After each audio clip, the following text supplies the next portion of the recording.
it always goes back to how many people are actually here, and are they even learning what they're supposed to learn from whichever school they go to, and it looks like after many many years they aren't learning as well as they should. And if you count the number of students per class, you'd find that some of them would have 30, 40 students, some even 60 students in a class because of some kind of merging.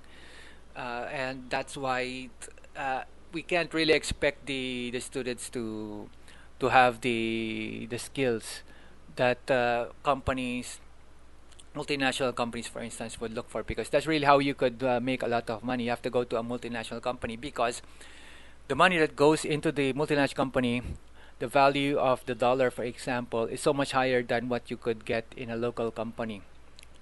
That's why the tendency is for graduates from private schools to go to a multinational company because the pay would be much higher than a local company, because their company is partnered with other companies abroad that earn dollars.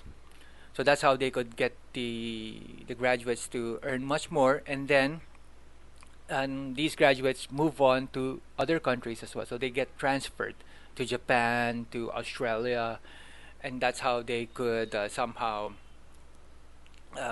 make a lot more money, or transfer to move to that country and live there, and maybe even bring their families, because I've met a number of friends also who have done exactly that, and it's really how the way it goes if you are looking at it from the economic perspective of finding which way would lead to the highest economic advantage for you.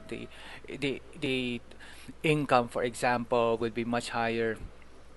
So the rest who aren't able to get into multinational companies get stuck here and have to make do with working at local companies, which do not really give high incomes, especially for those who want to make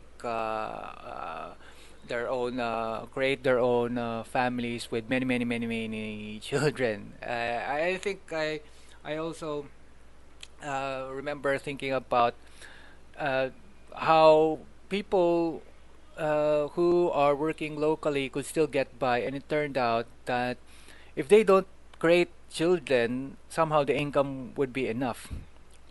It's really only when they, for example, give birth to a child, that the income suddenly becomes not enough, and especially also because your wife, for instance, wouldn't be able to work or couldn't get back to work because she would have to take care of the child. And of course, there are other people who would say that I will just hire a housekeeper or a maid or something to help out while the wife works at a company.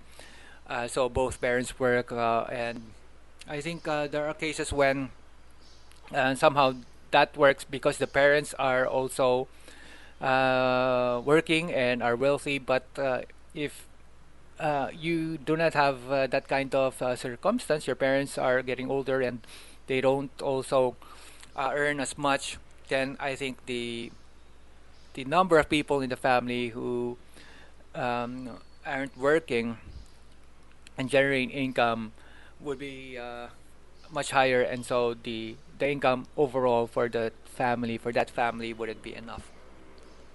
So at the end, how could we solve this problem of people not getting insurance, health insurance, critical care insurance? I think that if they don't create more children, their incomes would gradually be high enough so that they could buy these health insurances. All right, so we'll stop here for now. Thanks for joining me, and we'll see each other soon.